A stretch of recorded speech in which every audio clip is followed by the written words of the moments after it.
O'zbekiston Prezidenti Shavkat Mirziyoyevning Qirg'izistonga bo'lgan davlat tashrifi davom etmoqda. Bugun u Qirg'iziston hukumati rahbari Sapar Isaqov, Jo'g'org'i Kengash raisi Chinibay Tursunbekov bilan uchrashadi. Bundan tashqari o'zbekistonlik delegatsiya davlat ishxonalarining rahbarlari bilan ham uchrashuvi belgilangan. Kecha o'lkaning xususiy tadbirkorlarining uchrashuvi bo'ldi. O'zbekiston Prezidenti Shavkat Mirziyoyevning Qirg'izistonga davlat safari 5-sentyabrda boshlangan. Kecha Qirg'iziston Prezidenti Almazbek Atambayev bilan uchrashib, qirg'iz-o'zbek hamkorligi to'g'risidagi hujjatlar imzolangan.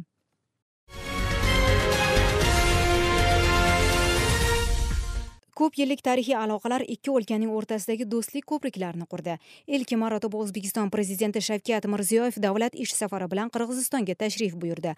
Uni o'lka rahbari Almazbek Atambayev Manas xalqaro aeroportida kutib oldi. Shundan so'ng ish safarining davomi Alarcha davlat rezidensiyasida boshlanib, urfga aylangan suratga tushish odati bo'lib o'tdi.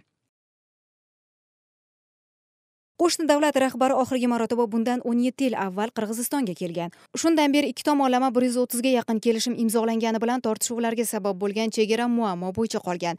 Yig'in davomida Almazbek Atambayev bayonot qilib, o'lkaning aloqalari davomiy ekanligini qo'shimcha qilib o'tdi.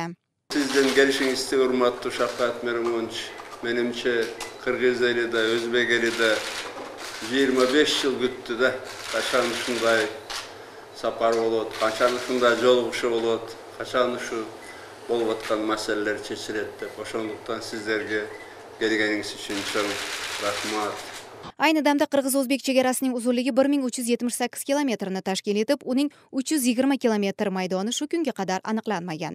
Ya'ni ikki o'lkaning o'rtasida muammo bo'lib 36 hudud bor. O'sha menen chegaraning 80%dan oshig'i, bizning ma'lumotlar bo'yicha 85% bekitilyapti, yo'l ochilyapti. 15%'ina adala Xudo buyursa, mana 85%'ina til tavishgandan keyin 15%'ina dag'i til tavishamiz deb turaman. Hozirda chegaradagi aniqlanmagan hududlar ikki o'lkada ham bor. Ularning biri O'sh oblasidagi Kampirobod suv ombori, ikkinchisi esa Jalolobodning Alabuqa rayonidagi G'avosoy hududida bo'lsa, uchinchisi Batken suv anklaverining atrofidagi hudud. Asosiysi esa Qirg'iziston va O'zbekiston o'rtasidagi davlat chegarasining deyarli 85% aniqlanib bo'ldi.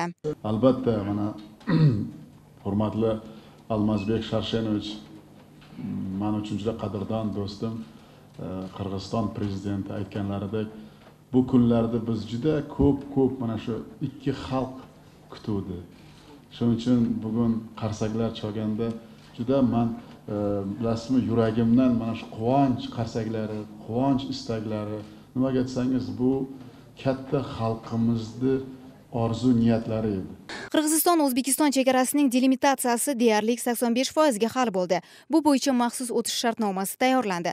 Mazkur masala Qirg'iziston va O'zbekiston o'rtasidagi chegaralardagi ayrim bahsli hududlarni almashish yo'li bilan hal qilindi.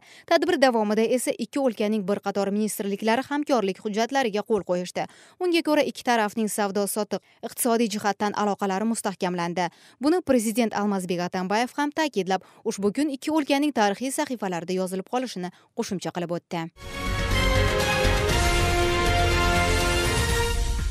Qumtor loyihasi tayyor bo'lib qoldi. Hukumat xabariga ko'ra, Qirg'iz tomoni xalqaro arbitraj bilan ekologik sud tekshiruvlarini hal qilib, bir fikrga kelish niyatida. Centerra Gold Inc. yangi tuzilgan fondiga 50 million AQSh dollarini o'tkazishga tayyorligini bildirgan. Bundan tashqari 2009-yildagi shartnomaga ko'ra har yili to'lanuvchi mablag' 310 ming AQSh dollaridan 3 million AQSh dollariga yetdi. Qumtor Gold Company bu vaqtgacha hukumat mustaqil xalqaro konsultant qatori Ames kompaniyasi qo'ygan barcha ko'rsatmalarni bajarishini bildirgan. Shuningdek, Centerra Gold Inc. Qirg'izistonda yangi ekologik tekshiruvga kon ishlatuvchi kompaniyalarni tuzish orqali yangi investitsiyalarni tarqatishga tayyorligini bildirdi.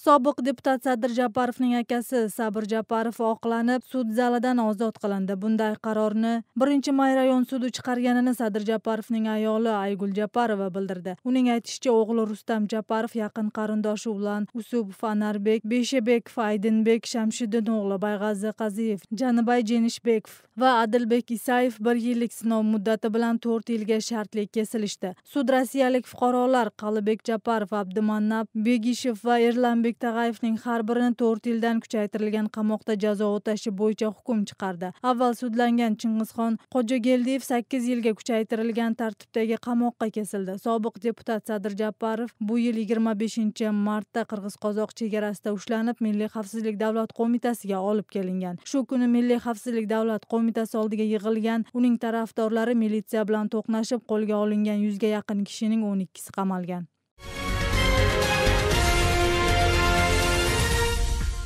Bozorqo'rg'on rayon sudi huquq himoyachisi Azimjon Asqarovning ayoli Xadicha Asqarova yashayotgan uyni konfiskatsiya qilinmaydi deb bildirdi. Asqarovning advokati Valerian Vahidovning ma'lumoti bo'yicha prokuratura o'zlari xatolikka yo'l qo'yganini tan olgan. Uning aytishicha, Asqarovning mulkini musodara qilishga protokol tuzilmaganligini va sudlanuvchining o'ziga ham ayoliga ham nusxalar berilmagan. Mana shularni hisobga olgan sud Azimjon Asqarovning uyini hibsdan chiqarish to'g'risida qaror qabul qildi. Sud tekshiruviga xalqaro tashkilotlarning vakillari qatnashdi. Huquq himoyachisi Azimjon Asqarov Bozorqo'rg'ondagi 2010-yildagi voqeani uyushtirgan deb sudlanib, umrbod ozodlikdan mahrum qilingan. 2012-yili uning mulki sud tomonidan hibs qilingan.